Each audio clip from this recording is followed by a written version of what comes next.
the properties of the rational soul. It sees itself, analyzes itself, and makes itself such as it chooses.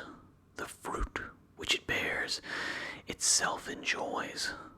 For the fruits of plants, and that in animals which correspond to fruits others enjoy, it obtains its own end, wherever the limit of life may be fixed, not as in a dance and in a play, and in such like things, where the whole action is incomplete, if anything cuts it short, but in every part, and wherever it may be stopped, it makes what has been set before it full and complete, so that it can say, I have what is my own.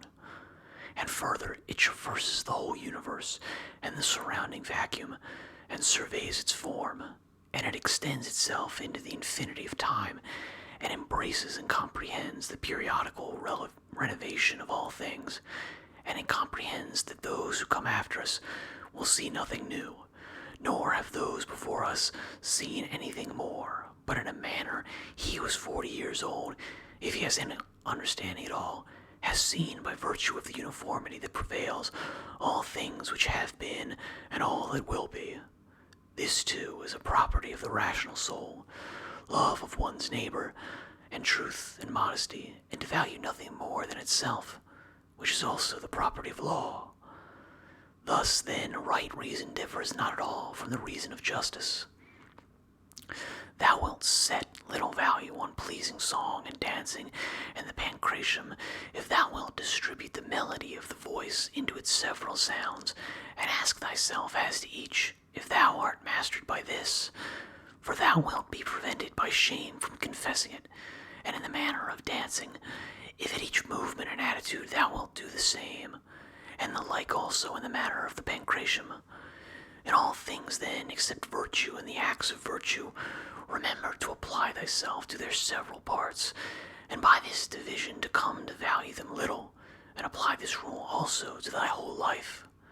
What a soul that is ready, if at any moment it must be separated from the body, and ready either to be extinguished or dispersed, or continue to exist, but so that this readiness comes from a man's own judgment, not from your obstinacy, as with the Christians, but considerately, and with dignity, and in a way to persuade another without tragic show. Have I done something for the general interest? Well, then I have had my reward.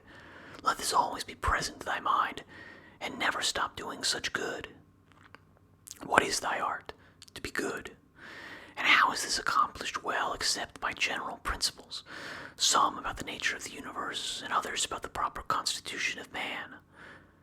At first, tragedies were brought on the stage as means of reminding men of the things which happen to them, and that it is according to nature for things to happen so, and that, if you are delighted with what is shown on the stage, you should not be troubled with that which takes place on the larger stage.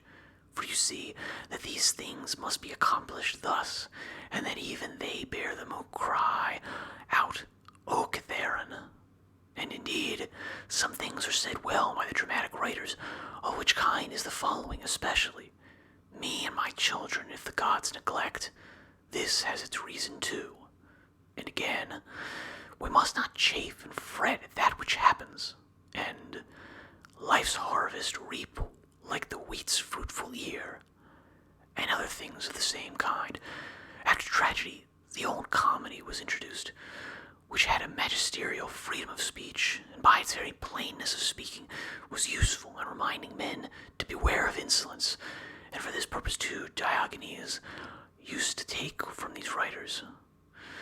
But as to the middle comedy which came next, observe what it was, and again, for what object the new comedy was introduced, which gradually sunk down into a mere mimic artifice. That some good things are said even by these writers, everybody knows. But the whole plan of such poetry and dramaturgy, to what end does it look? How plain does it appear that there is not another condition of life so well suited for philosophizing as this in which thou now happenest to be. A branch cut off from the adjacent branch must of necessity be cut off from the whole tree also. So too a man, when he is separated from another man, has fallen off from the whole social community. Now as to a branch, another cuts it off, but a man, by his own act, separates himself from his neighbor when he hates him and turns away from him. And he does not know that he has at the same time cut himself off from the whole social system. Yet he has this privilege certainly from Zeus, who framed society, for it is in our own power to grow again to that which is near to us, and be to come a part which helps to make up the whole. However, if it often happens, this kind of separation, it makes it difficult for that which detaches itself to be brought to unity, and to be restored to its former condition. Finally, the branch, which from the first grew together with the tree, and has continued to have one life with it, is not like that which is being cut off, is then engrafted. For this is something like what the gardeners mean when they say that it grows with the rest of the tree, but that it has not the same mind with it. As those who try to stand in thy way when thou art proceeding according to right reason will not be able to turn thee aside from thy proper action, so neither let them drive thee from thy benevolent feelings toward them, but be on thy guard equally in both matters, not only in the matter of steady judgment and action, but also in the matter of gentleness towards those who try to hinder or otherwise trouble thee. For this also is a weakness, to be vexed at them, as well as to be diverted from thy course of action and to give way through fear. For both are equally deserters from their post, the man who does it through fear, and the man who is alienated from him who is by nature a kinsman and a friend. There is no nature which is inferior to art, for the arts imitate the nature of things. But if this is so, that nature which is the most perfect and the most comprehensive of all natures cannot fall short of the skill of art. Now, all arts do the inferior things for the sake of the superior. Therefore, the universal nature does so too. And indeed, hence is the origin of justice, and in justice the other virtues have their foundation. For justice will not be observed if we either care for middle things, things indifferent, or are easily deceived and careless and changeable. If the things do not come to thee, the pursuits and avoidances of which disturb thee, still in a manner thou goest to them. Let then thy judgment about them be at rest, and they will remain quiet, and thou wilt not be seen either pursuing or avoiding. The spherical form of the soul maintains its figure when it is neither extended towards any object, nor contracted inwards, nor dispersed, nor sinks down, but is illuminated by light, by which it sees the truth of all things, and the truth that is in itself. Suppose any man shall despise me, let him look to that himself, but I will look to this, that I be not discovered doing or saying anything deserving of contempt. Shall any man hate me? Let him look to it, but I will be mild and benevolent towards every man, and ready to show even him his mistake, not reproachfully, nor yet as making a display of my endurance, but nobly and honestly, like the great Phocion, unless indeed he only assumed it. For the interior parts ought to be such, and a man ought to be seen by the gods neither dissatisfied with anything nor complaining. For what is evil to thee, if thou art now doing what is agreeable to thy own nature, and art satisfied with that which at this moment is suitable to the nature of the universe, since thou art a human being, placed at thy post in order that what is for the common advantage may be done in such way. Men despise one another and flatter one another, and men wish to raise themselves above one another and crouch before one another. How unsound and insincere is he who says, I have determined to deal with thee in a fair way. What art thou doing, man? There is no occasion to give this notice. It will soon show itself by acts. The voice ought to be plainly written on the forehead. Such as a man's character is, he immediately shows it in his eyes, just as he who is beloved forthwith reads everything in the eyes of lovers. The man who is honest and good ought to be exactly like a man who smells strong, so that the bystander, as soon as he comes near him, must smell whether he choose it or not. But the affectation of simplicity is like a crooked stick. Nothing is more disgraceful than a wolfish friendship. Avoid this most of all. The good and simple and benevolent show all these things in the eyes, and there is no mistaking. As to living in the best way, this power is in the soul, if it be indifferent to things which are indifferent. And it will be indifferent if it looks on each of these things separately and altogether, and if it remembers that not one of them produces in us an opinion about itself, nor comes to us, but these things remain immovable, and it is we ourselves who produce the judgments about them, and as we may say, write them in ourselves, it being in our power not to write them, and it being in our power, if perchance these judgments have imperceptibly gotten mission to our minds, to wipe them out. And if we remember also that such attention will only be for a short time, and then life will be at an end. Besides, what trouble is there at all in doing this? For if these things are according to nature, rejoice in them, and they will be easy to thee. But if contrary to nature, seek what is conformable to thy own nature, and strive towards this, even if it bring no reputation, for every man is allowed to seek his own good. Consider whence each thing is come, and of what it consists, and into what it changes, and what kind of a thing it will be when it is changed, and that it will sustain no harm. If any have offended against thee, consider first, what is my relation to men, and that we are made for one another, and in another respect, I was made to be set over them, as a ram over the flock, or a bull over the herd. But examine the matter from first principles. From this, if all things are not mere atoms, it is nature which orders all things. If this is so, the inferior things exist for the sake of the superior, and these for the sake of one another. Second, consider what kind of men they are at table, in bed, and so forth, and particularly under what compulsions in respect of opinions they are, and as to their acts, consider with what pride they do what they do. Third, that if men do rightly what they do, we ought not to be displeased, but if they do not right, it is plain that they do so involuntarily and in ignorance. For as every soul is unwillingly deprived of the truth, so also is it unwillingly deprived of the power of behaving to each man according to his deserts. Accordingly, men are pained when they are called unjust, ungrateful, and greedy, and in a word, wrongdoers to their neighbors. Fourth, consider that thou also doest many things wrong, and that thou art a man like others, and even if thou dost abstain from certain faults, still thou hast the disposition to commit them, though either through cowardice or concern about reputation, or some such mean motive, thou dost abstain from such faults. Fifth, consider that thou dost not understand whether men are doing wrong or not, for many things are done with a certain reference to circumstances, and in short, a man must learn a great deal to enable him to pass a correct judgment on another man's acts. Sixth, consider when thou art much vexed or grieved, that man's life is only a moment, and after a short time we are all laid out dead.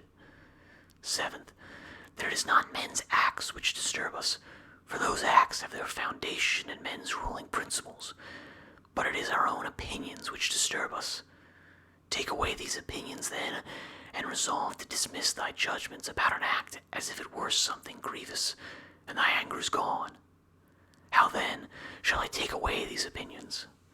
By reflecting that no wrongful act of another brings shame on thee, for unless that which is shameful is alone bad, thou also must of necessity do many things wrong, and to become a robber in everything else.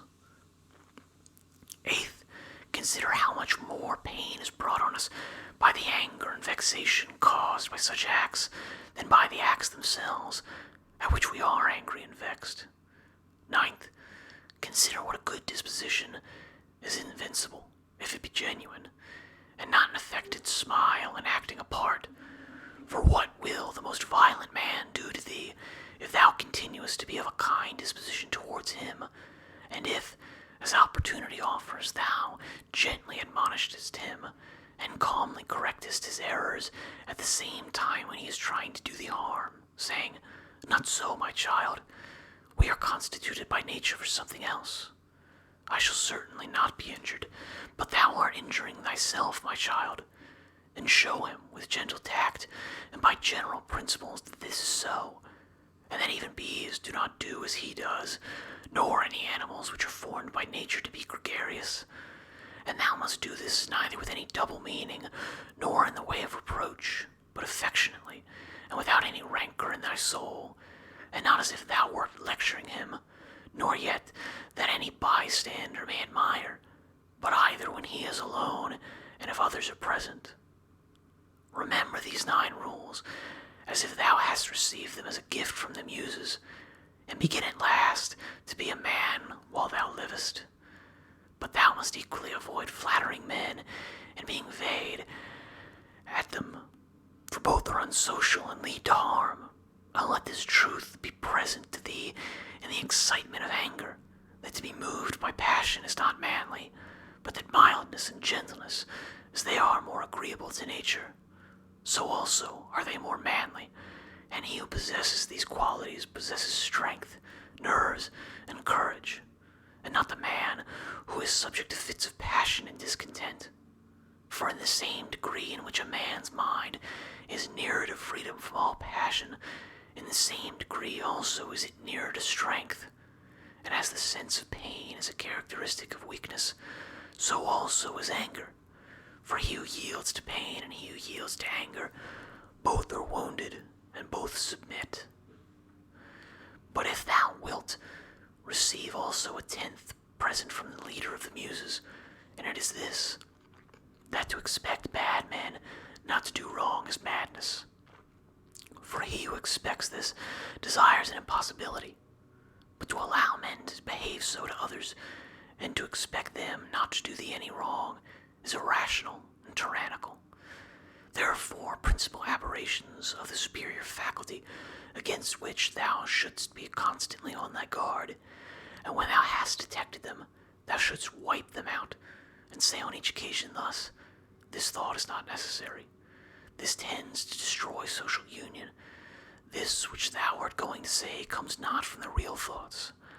For thou shouldst consider it among the most absurd of things for a man not to speak from his real thoughts.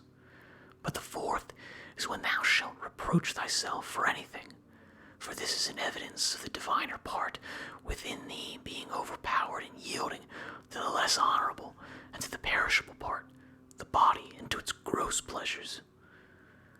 Thy aerial part and all the fiery parts which are mingled in thee, though by nature they have an upward tendency, still in obedience to the disposition of the universe, they are overpowered here in the compound mass. And also the whole of the earthy part in thee and the watery, though their tendency is downward, still are raised up and occupy a position which is not their natural one. In this manner, then the elemental parts obey the universal, for when they have been fixed in any place, perforce they remain there until again the universal shall sound the signal for dissolution. Is it not then strange that thy intelligent part only should be disobedient and discontented with its own place? And yet no force is imposed on it, but only those things which are conformable to its nature. Still it does not submit, but is carried in the opposite direction. From the moment towards injustice and intemperance and anger and grief and fear is nothing else than the act of one who deviates from nature. And also, when the ruling faculty is discontented with anything that happens, then too it deserts its post. For it is constituted for piety and reverence towards the gods no less than for justice. For these qualities also are comprehended under the generic term of contentment with the constitution of things, and indeed they are prior to acts of justice. He who has not one and always the same object in life cannot be one and the same all through his life.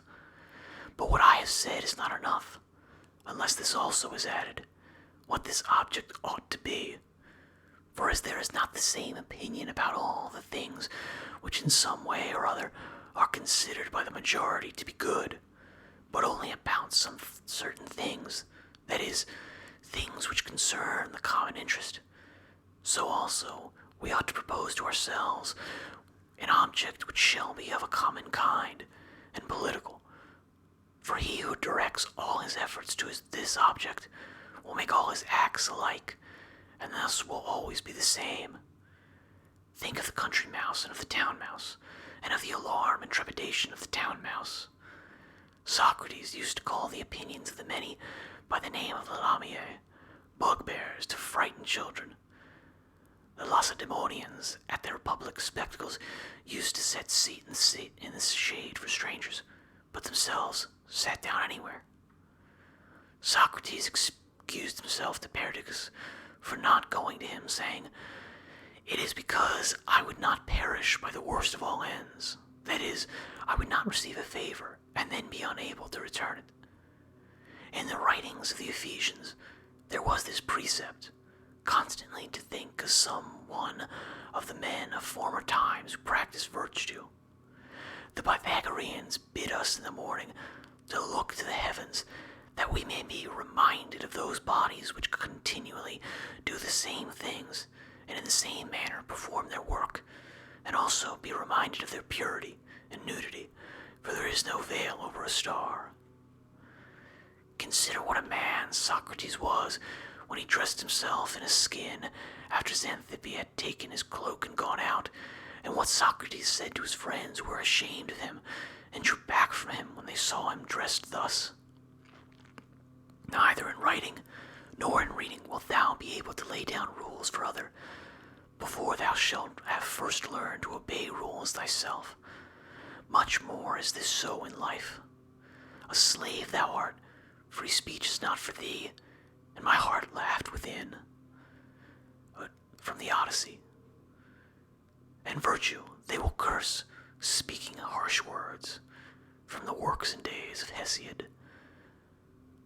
To look for the fig in winter is a madman's act, such as he who looks for his child when it is no longer allowed. When a man kisses his child, said Epictetus, he should whisper to himself, "Tomorrow, perchance, thou wilt die."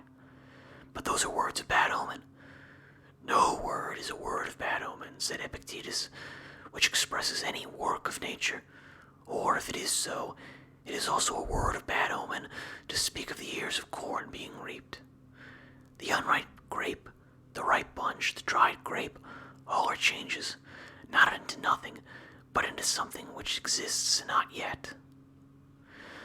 No man can rob us of our free will.